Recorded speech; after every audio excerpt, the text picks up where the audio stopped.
Well, welcome to today's program, the Beyond the Border Action Plan at 6 months, or more properly, a 6-month update on the Action Plan on Perimeter Security and Economic Competitiveness. I'd like to extend a special welcome to those of you watching today's webcast and to those of you watching in the future. I'm David Biet. I'm Director of the Canada Institute here at the Woodrow Wilson Center. We work to increase awareness and knowledge about Canada and U.S.-Canada relations among U.S. policymakers and opinion leaders. We focus our work in 3 primary areas: energy, environment, trade, and border security. And a little background for those of you new to the Wilson Center. The Woodrow Wilson International Center for Scholars was founded by an act of Congress in 1968 as the official memorial to the 28th president, our only president with a PhD. At the center, we build a bridge between the worlds of academia and public policy to inform and develop solutions to the nation's problems and challenges. We are strictly nonpartisan and try to bring all views to the discussion.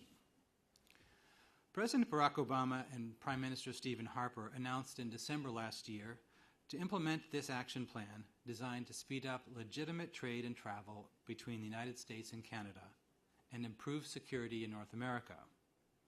Our intelligence and public safety agencies have agreed to work together more effectively to jointly assess threats to our countries.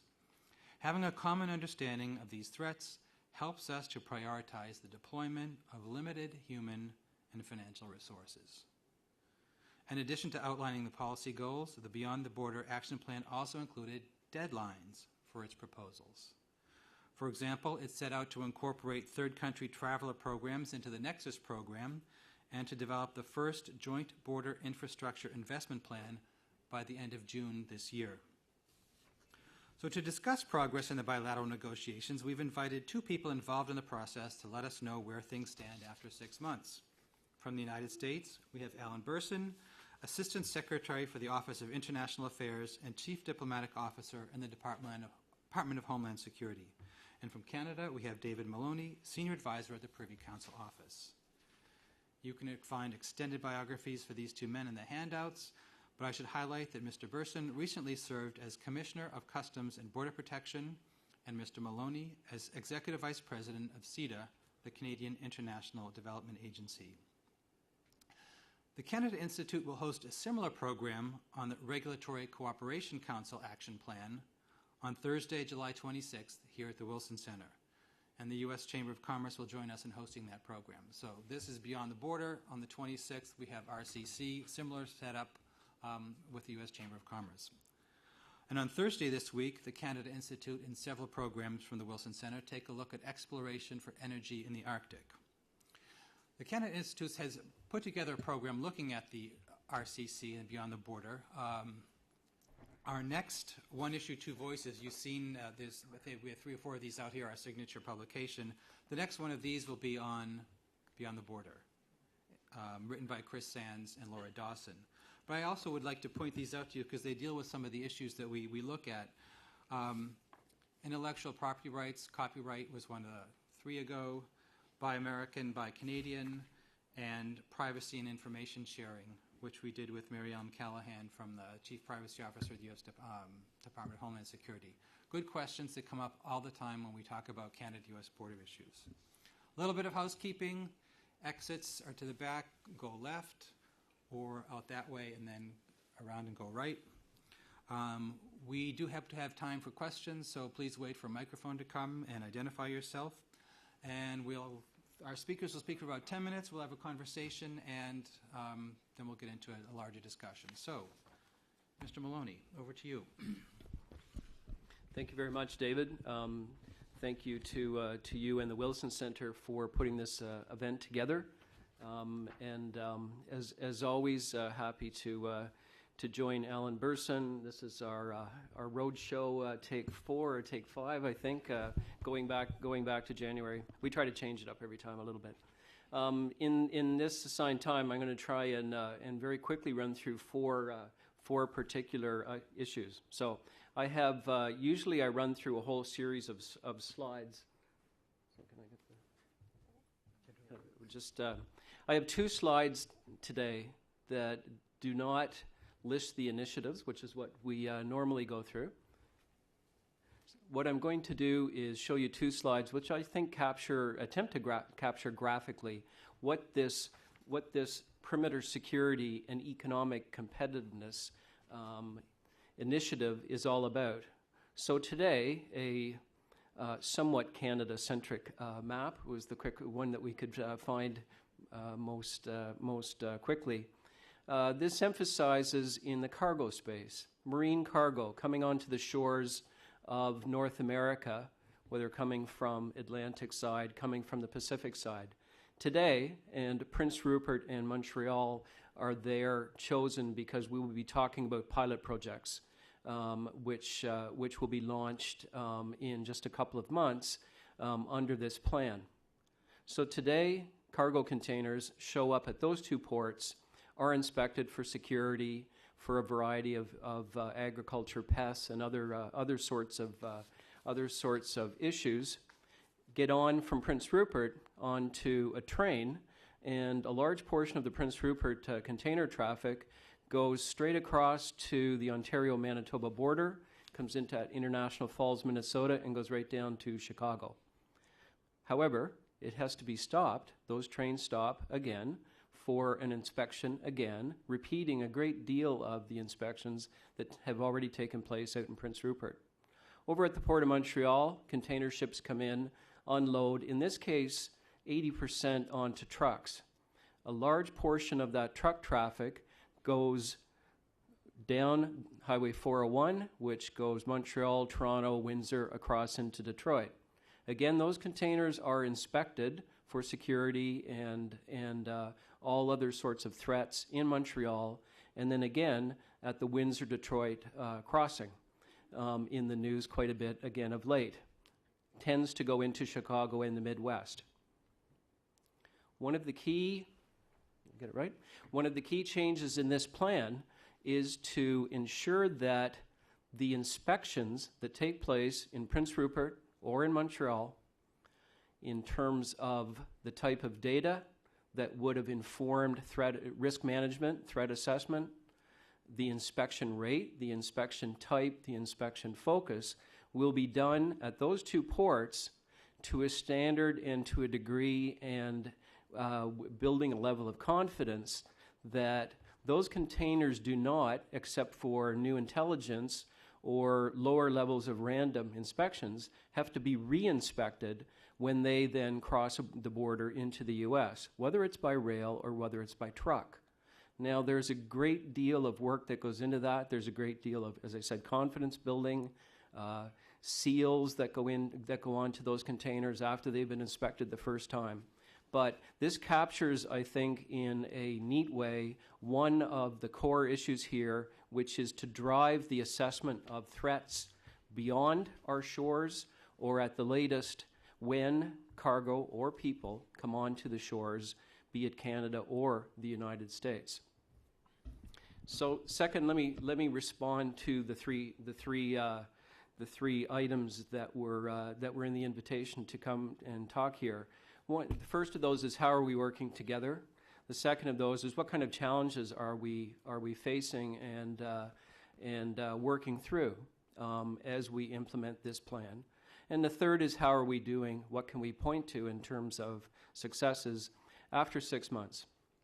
So first, how are we working together? As you've already heard, there are a great many and very precise deadlines in this plan. But more than that, each of these plans has an assigned lead and has typically a metric of success. It's very rare in government, I would say, at least in Canada. I wouldn't speculate about other places, but in particular in international agreements. You could get what, you could get when, you could get who, and you might even get two of those. But to get all three, what, when, and who, all together written down, is very challenging for any kind of organization, and we've done this on a binational basis. So we have working groups, negotiation tables, joint outreach going on, not just involving Homeland Security or CBP or CBSA on the Canadian side, not just involving the national security staff or PCO staff, but reaching right across both of our governments. On your side, Homeland Security, working with public safety, CBSA, you have the TSA, we have Transport Canada, we have the ag folks on both sides of the border, we have immigration folks on both sides of the border, justice, state, foreign affairs, the embassies. This is a broadband initiative. It is a broad range of accountabilities and work that's going on right across our governments. We also have oversight. We have oversight between national security staff and my office. We have bi-weekly video calls. We are running bi-weekly management dashboard exercises on both sides. We are running a joint dashboard exercise. We're managing this like a project as we need to. This is a very ambitious agenda. What challenges come out of that? Well, certainly there is a lot of work to do. It's detailed work. It's important work. It is not easy work. So, as I said, these accountabilities are clear, and we are managing people to that accountability. We're breaking new ground, undoubtedly here. What's the solution? Just a reminder of what was in the plan. It's a judicious mix, and I can say judicious because I wasn't one of the negotiators. It is a judicious mix, I think, of working through joint factual analysis, legal analysis, economic analysis, others, putting top-down frameworks to drive work ahead in an intellectual sense, but also relying on bottom-up learning via some of these very targeted pilot projects whereby we have essentially unbundled the individual challenges and where we may need to learn by experience what is reasonable and what is ambitious and what is a bridge too far. We're relying on a whole series of pilot projects. Appropriations are required in both of our countries to move this ahead. In the case of Canada, of course, we had our budget happens at the start of the year. Our estimates, as we call them, our appropriations requests are put in front of our Parliament in March. We get to go back 2 more times during the course of a year, and so we are working towards supplementary estimates in our Parliament to start some of the implementation.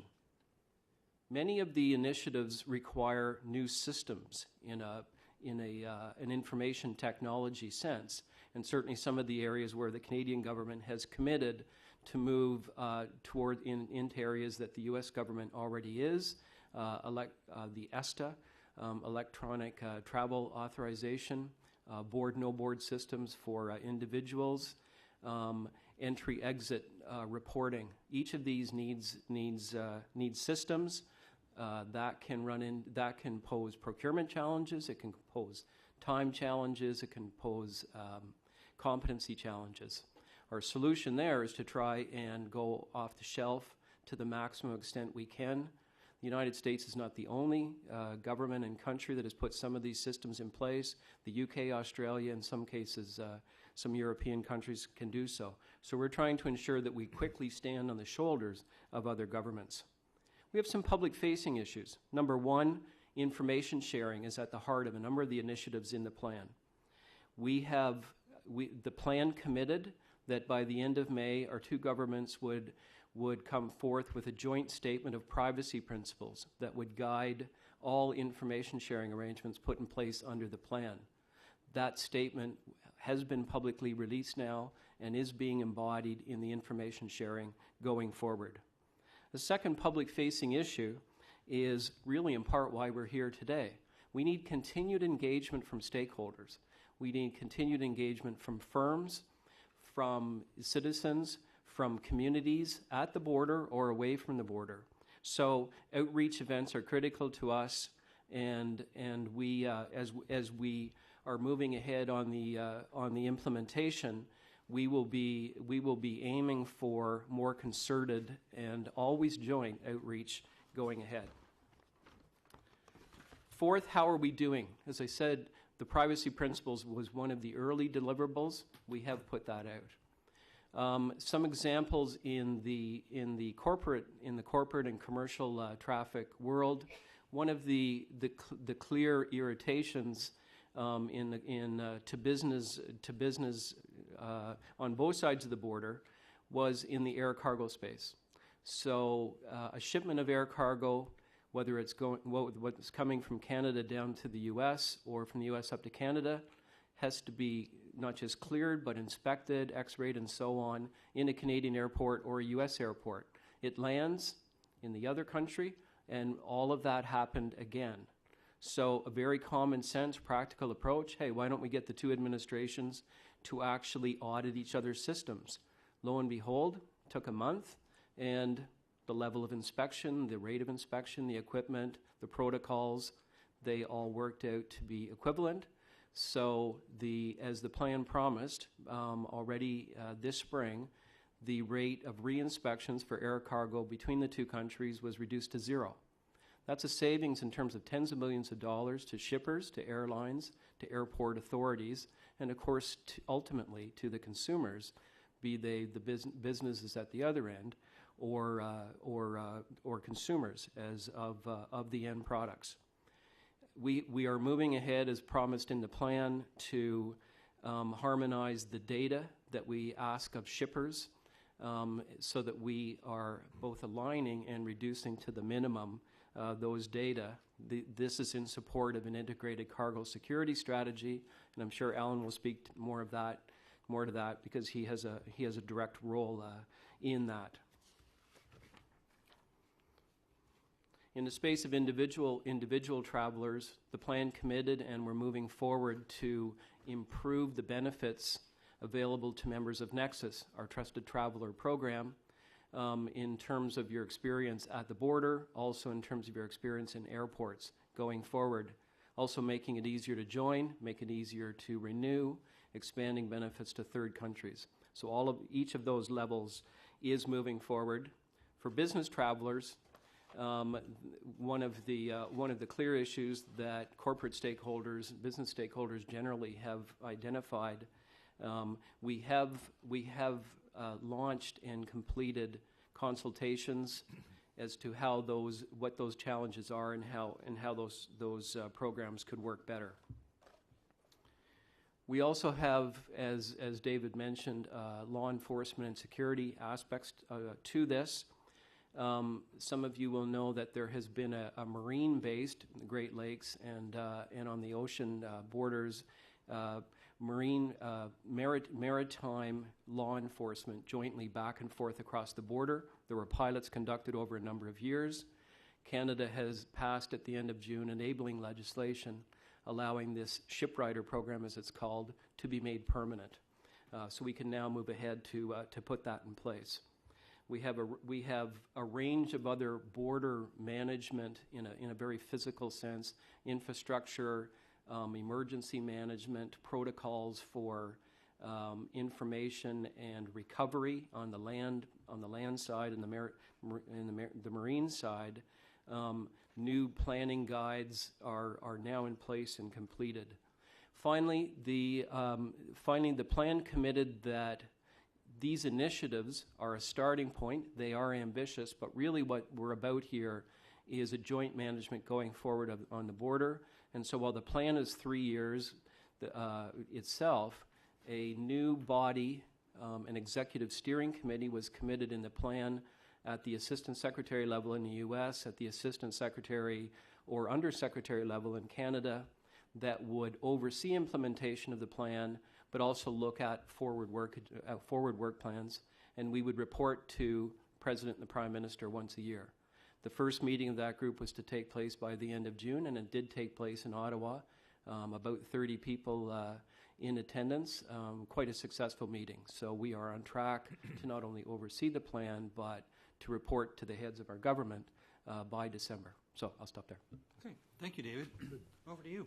Good. Thank you, David. And I, too, would like to thank the Wilson Center. And it is always an honor and a pleasure to sit at the side of David Maloney. And actually, things do change from show to show because we are making progress and have more to report.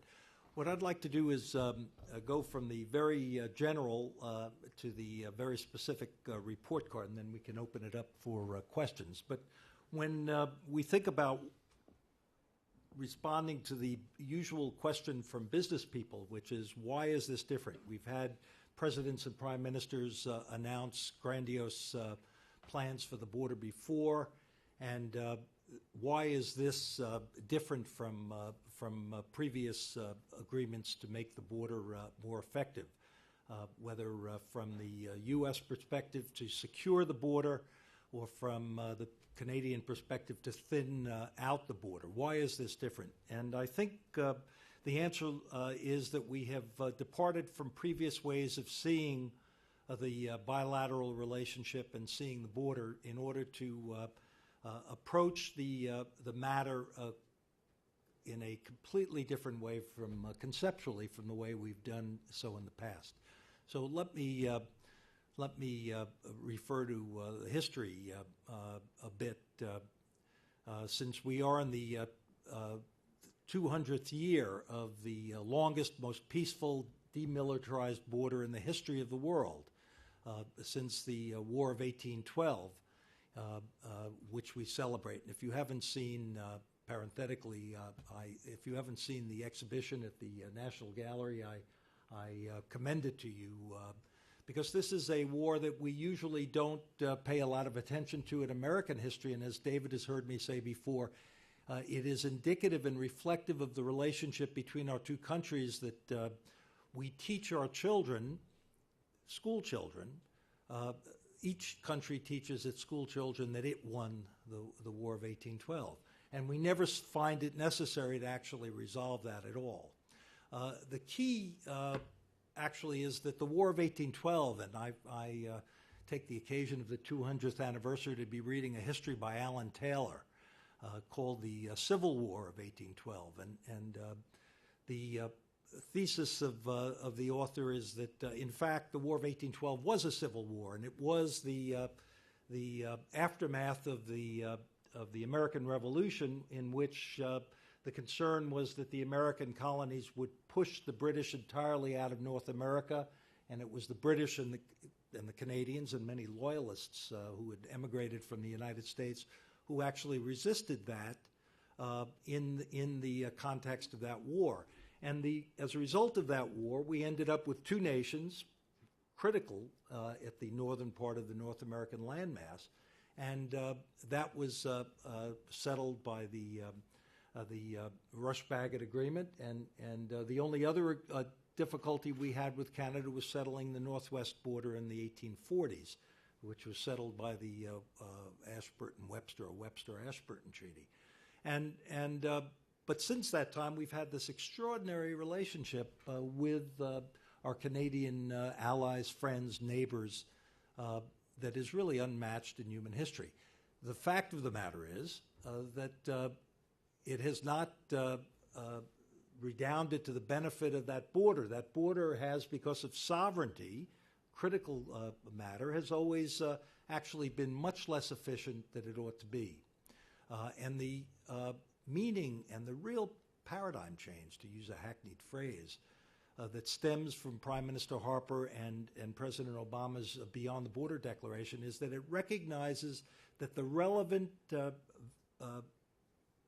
point of reference in the 21st century is actually North America and the continent. To go back to the time when British North America was one free trade zone and also one security zone. And what the Beyond the Border vision is attempting to accomplish is to recognize that for both security purposes and for economic competitive purposes, we have to see ourselves as being a series of continental problems in economic competitiveness in order to compete with East Asia, the Indian subcontinent, and Brazil over the next 50 years. We must actually build our relationship with Canada, which is far and away the most important economic relationship the United States has. $1.5 billion of trade every day back and forth across that border, together with an additional almost $500 million in investment, means that every year we're talking about $1 trillion relationship with the Canadians. So making that border more efficient, knocking transaction costs down in the manner of David's diagram, with cleared once, accepted twice, as one example of a whole series of measures, is absolutely critical to the economic competitiveness and prosperity of the United States and Canada, I submit, going forward. So the same thing, too, with security. We recognized during the 1950s, when faced with the intercontinental ballistic missile threat from the Soviet Union, that there was no way that we could actually defend either the United States or Canada unless we looked at the matter of security from a perimeter perspective. And the result of that was the formation of NORAD, an extraordinary joint military defense of North American airspace. We did not move much further than that because of good reasons of sovereignty since the 1950s. But what we saw in the aftermath of 9/11 was that the transnational global terror threat actually cannot be defended on looking at the border as the first line of defense as opposed to a last line of defense. And when one considers that Abdul Muttalib, the underwear bomber, actually attempted to blow himself up in the Northwest Airlines flight headed to Detroit, that at that moment the airliner was over Canada, in Canadian airspace. So that what we see is that in order to defend our countries, we really have to identify threats early, far away from the physical border, seaports, airports, and land ports, and then we need to develop a strategy that has us looking at those threats jointly as soon, as far away geographically, and as early in time as we can. So if you look at each of the elements of the Prime Minister and the President's program, which consist of four major areas, one is to address threats early on a perimeter basis. The second is to create an economically competitive border, to knock down those transaction costs. Neither Canadians nor Americans will compete with the Indian subcontinent or East Asia based on wage rates. We can be competitive, but only if we knock down the costs of doing business with one another. And we can do that by making the border efficient along the lines that David started to suggest and that we can explore further. The third element is integrated law enforcement. How can the RCMP, the Royal Canadian Mounted Police, cooperate with the United States Border Patrol, with Immigration Customs Enforcement, Drug Enforcement Administration, and the Federal Bureau of Investigation to make the border not a sanctuary for criminal activity, but rather an occasion for cooperation to deal with it? Integrated law enforcement is a third issue, and one that may in fact lead us to some of our greatest challenges. And the fourth is looking at our common infrastructure, whether it's bridge crossings or the electric grids that Canadians and Americans share, or cyber infrastructure, which will require, as the ICBMs did and as transnational terrorism did, requires a continental and, one would argue, a global approach to defense. So those are the four major program areas, if you will, that draw on those two larger visions. And then when you get down to the specifics of the report card, there's actually been quite a lot done to start to realize this issue. David talked about integrated cargo management. This is, again, the notion of getting advance information, sharing it way before it arrives at either Canadian or American ports, and then, as best we can, seeing to it that we're looking at it in the same way, and unless there are changed facts, we're actually clearing and pre-inspecting it all the way through to final destination. Economic competitiveness will be determined by our ability to do that, so that we're not spending the other 5 or 8% of stopping it, opening it up, inspecting it again. Similarly, with regard to pre-clearance, expanding the successful pre-clearance. We have pre-cleared Canadian citizens into the United States in the air mode since the 1950s, so that when you come in from Dorval Airport, Montreal, you basically are cleared in Montreal, and then you do not have to be cleared when you arrive in the United States. We do that, have done that for 6 decades. We now want to expand that to the rail mode and as well as to the sea mode, and we want to start doing more work together in terms of land border crossings. So that, in fact, every time someone leaves the United States and enters Canada, we should look at that entry and exit process as providing information to both.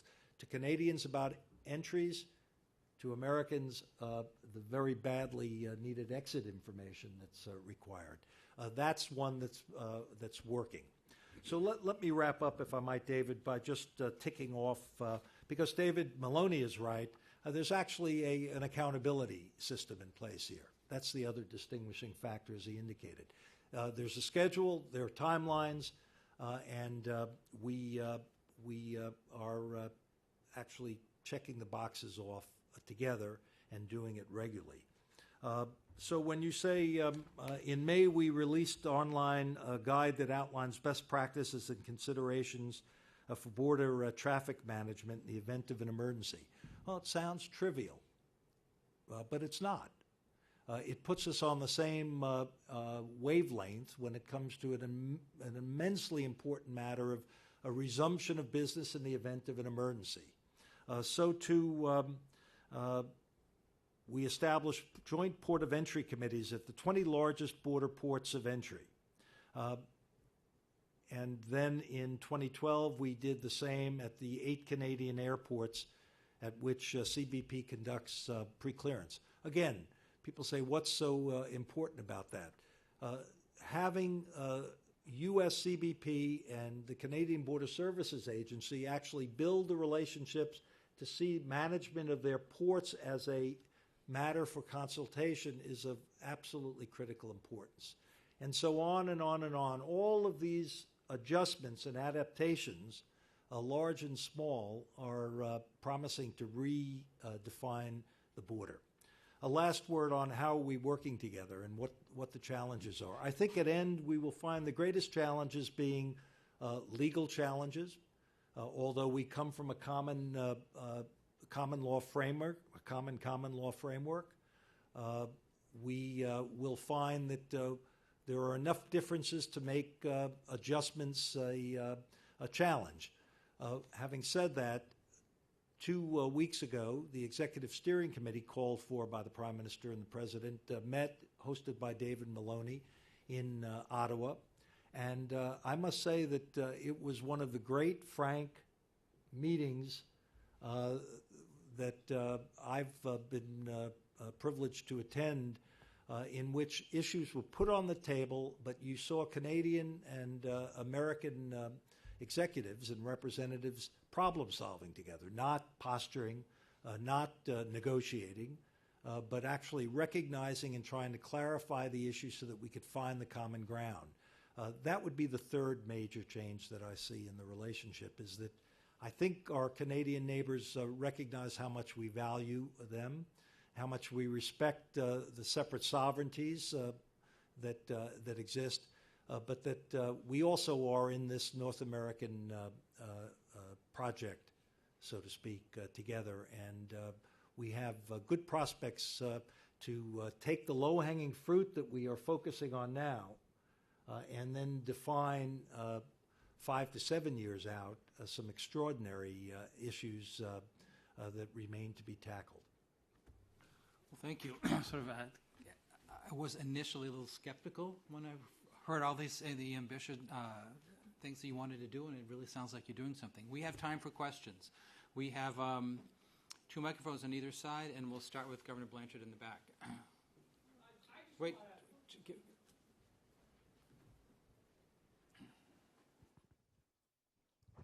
Jim Blanchard here.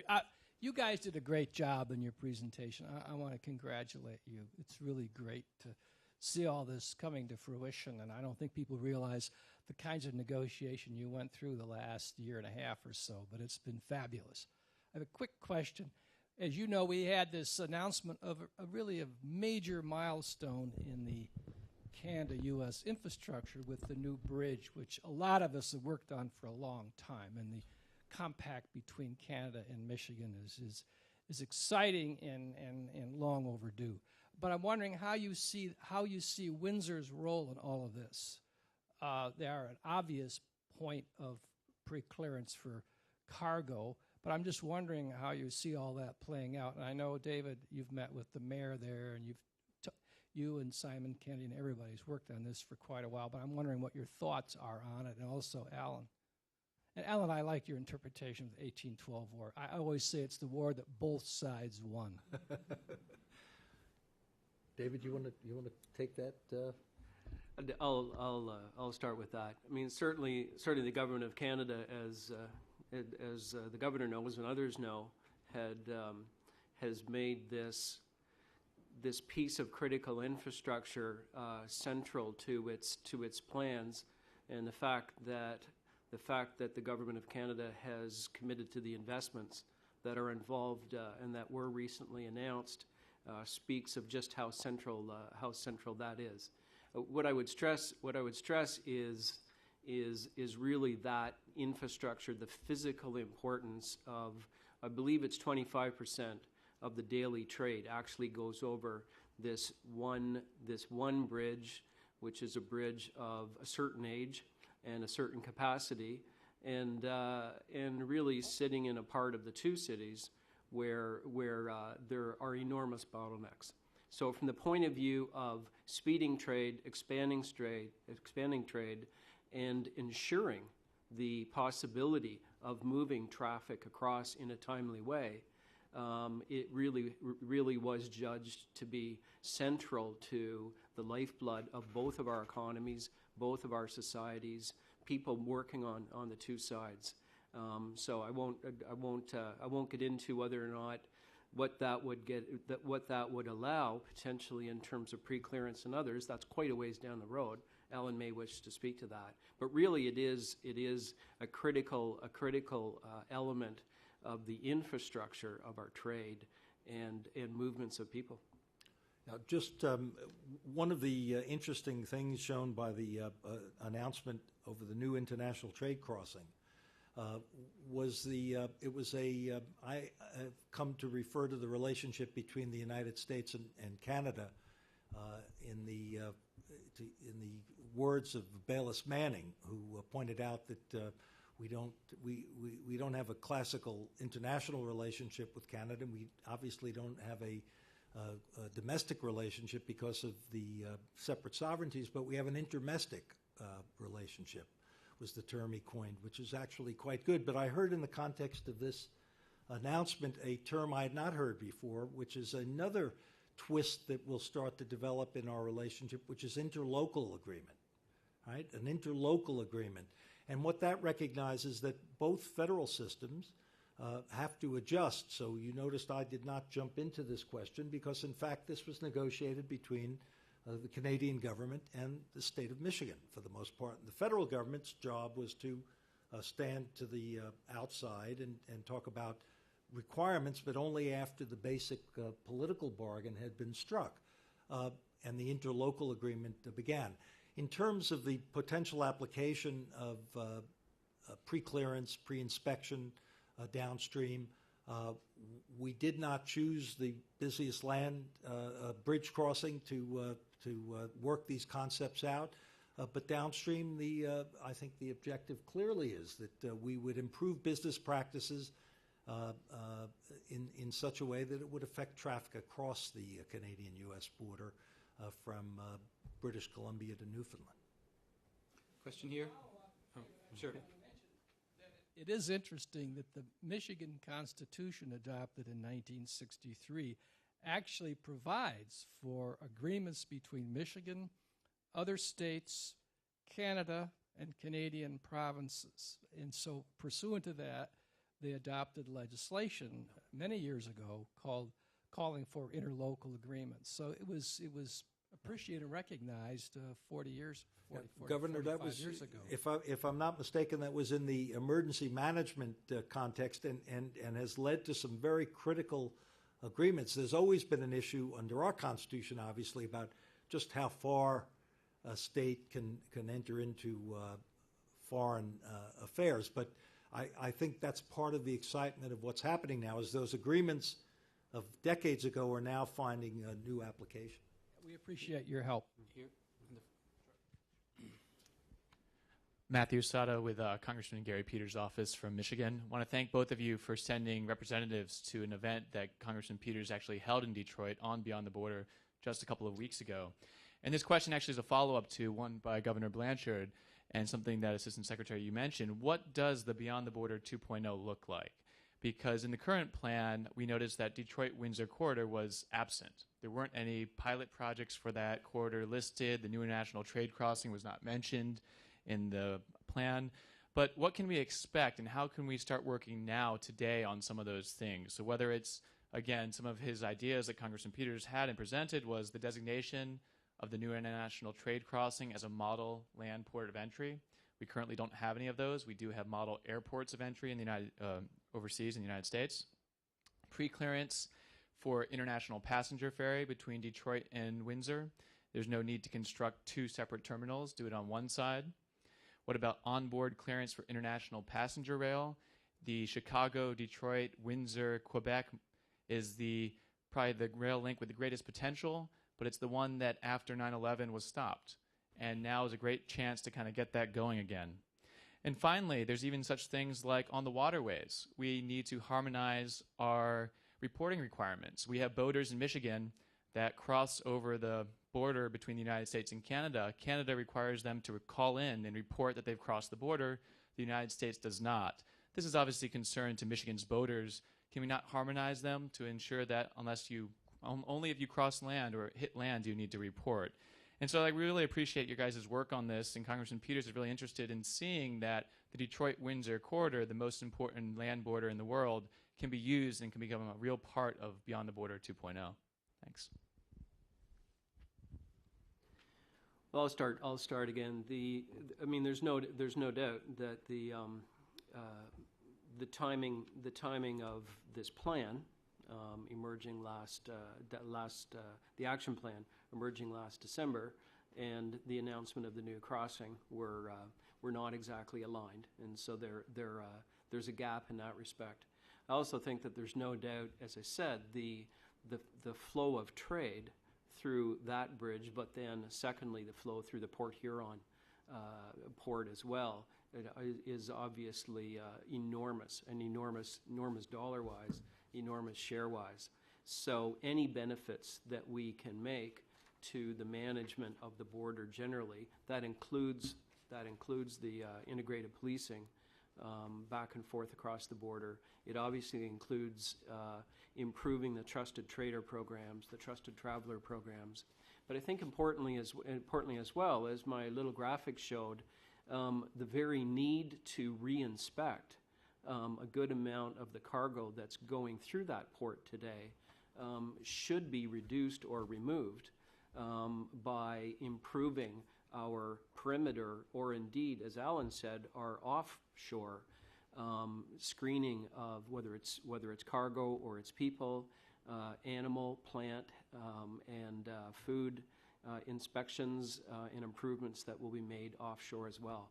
So I think the need to actually accommodate for screening and checking at that border point, like others, but since it's our biggest, that should be where we would see material improvements to the local economy and to what's going through. The new crossing holds all kinds of very exciting prospects down the road, including the fact that the footprint on both sides of the river there will accommodate quite different kinds of infrastructure. So I was reminded today that the essence of political wisdom is that tomorrow's problems may not be the same as today's. So as I heard you listing all of the 2.0, I was encouraged because, in fact, we need to build that inventory of ideas. And those of you who know me in my operational side know that I'm not known and have never been known for my patience with program implementation. Having said that, this is a thought I ask you to take into account. All of these ideas that we're talking about have not been were not invented in the last 2 years. What we had for the first time was a political leadership exercised by the Prime Minister and the President that actually took a lot of ideas that were on the shelf for decades and gave them a possibility of implementation, which we are realizing with some significant progress. What we have to be wary of is that we push too far until we actually get the tracks in place. So let me give you a good example of that. Jim, you know Jim Phillips of the Canadian Trade Association, not a shy and retiring type. So as soon as he heard, one of the projects that we're working on is a pre-inspection of goods in the host country, which would involve having American CBP officers in Canada pre-inspecting and assessing cargoes, and then as those cargoes crossed the bridge, came into the United States, would be able to bypass the U.S. inspection point altogether. Same process is contemplated with Canadian CBP, CBSA officers in Messina, New York, actually clearing cargo and persons intended to enter Cornwall. So Jim Phillips, a good friend and someone I admire who's labored in this vineyard for a long time, said, well, of course, now it's time to do it at the Peace Bridge. And, when are we going to organize this at the Peace Bridge? And I said, Jim, if you push the Peace Bridge too early, in fact, we won't be able to carry this freight, and we'll see this all disintegrate. Because what we have to do during this phase is actually demonstrate that we can accomplish these things together. So if CBSA officers are armed in New York and CBP officers are armed in Ontario, how are we going to, can we actually make that work as a matter of politics, as a matter of law, as a matter of practice? And then how do we manage this? So the point is, and I think Mr. Phillips accepted the notion that in the beginning, reduction of wait time, which is our goal overall, may not be the best criterion to use to evaluate the pilot project. So the advice is, let's go slow and recognize that less is more at the outset, and then we will be able to accelerate. In the meantime, keep generating those ideas. Any question here? Hi there. Thank you, gentlemen, for joining us today. My name is Michael Jacobs. I'm an intern at the Canadian Embassy, and I have a particular interest in the pre-clearance of passengers traveling through Canadian airports to U.S., to the United States as their point of entry. And sometimes, as a frequent traveler, I see it as a bit of a double standard that the U.S. pre-clears in Canada, but Canada doesn't have a reciprocal program in the United States. So I'm just wondering how you would challenge that rhetoric, that it's a bit of an infringement upon Canada to have CBP at Canadian ports pre-clearing travelers to the United States.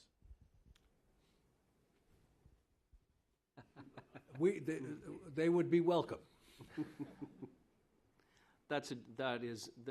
There's a business case that periodically is reviewed there. I think part of the calculus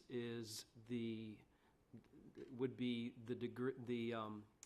the share of travelers that would be coming north into Canadian airports relative to the arrivals in Canadian airports versus the proportionate case of travelers coming from Canada down to the U.S.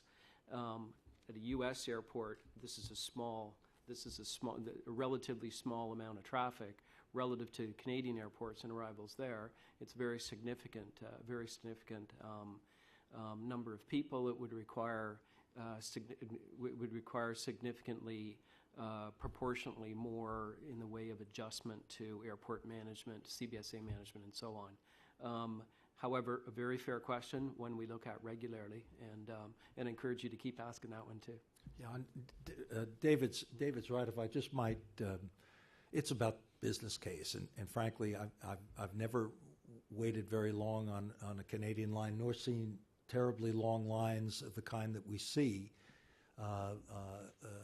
from time to time in American airports. So the lesson to all of you is that one of the projects that we are working on together is we harmonize the Nexus program and the Global Entry program. And if you have not joined Global Entry, which would permit you downstream to enter Canada in an expedited way and completely avoid immigration lines, please Google Global Entry, apply online, and it will make flying one of the 115,000 flights that take place between Canada and the United States a lot easier, particularly if you do it frequently. So when does Global Entry get us into Canada? Global Entry is one of the projects that we are working to.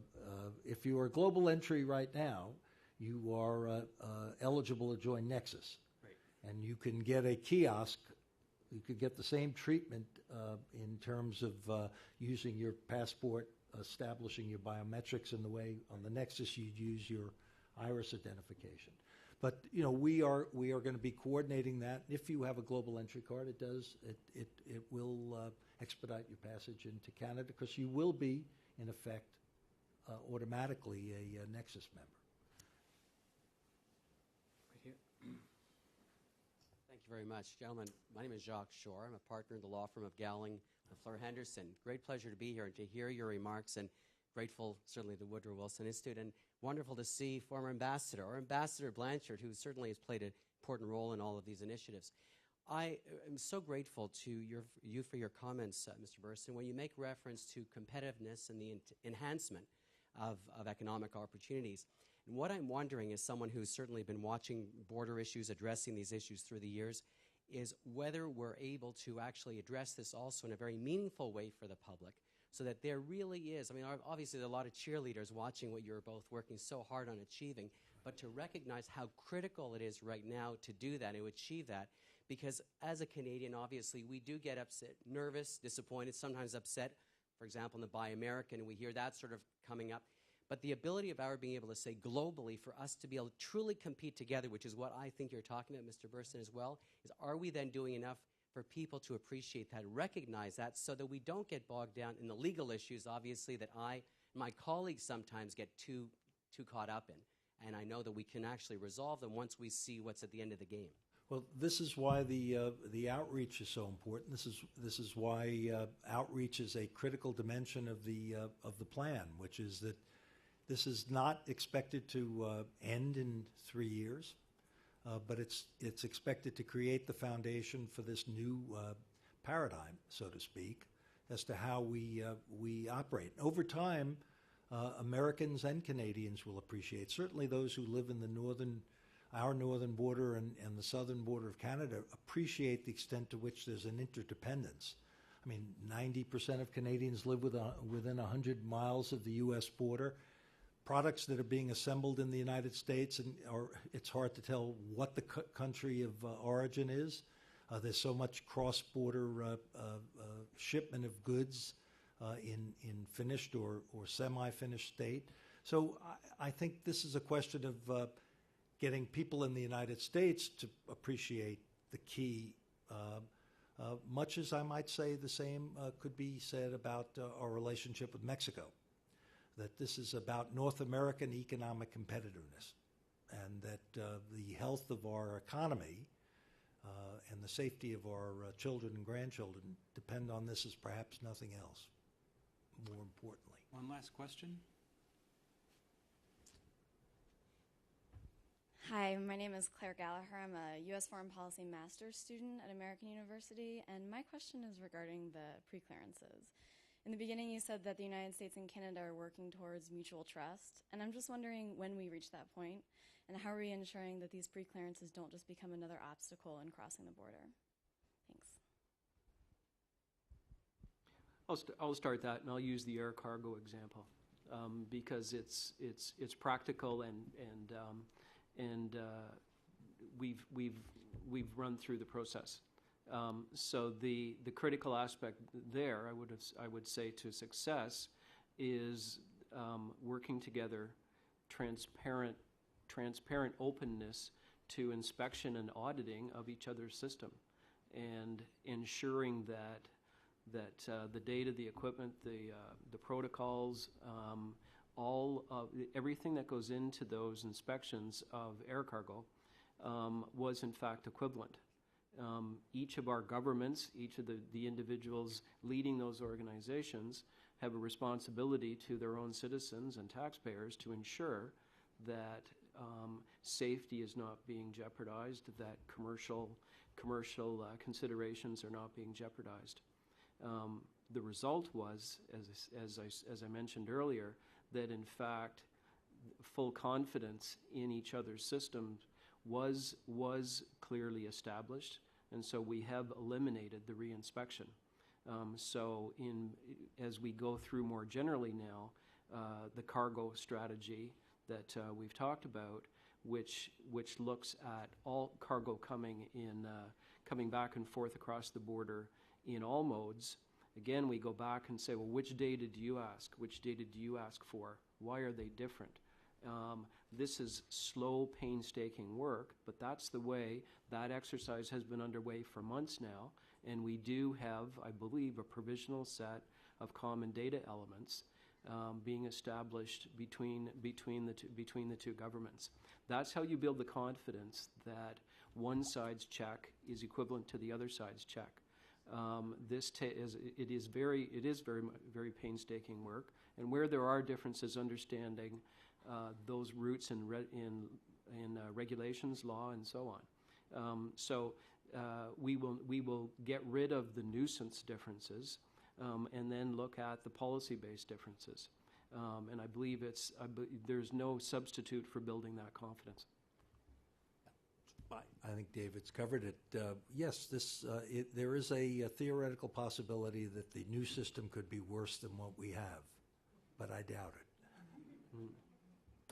Well, in closing, I would like to, again, bring up what Mr. Burson brought up, the National Gallery exhibit. It's really worth it. It's a great exhibit. But I'd also like to say that this is part of the Canada Institute's larger Beyond the Border Regulatory Cooperation Council. We've got a program looking at all of it.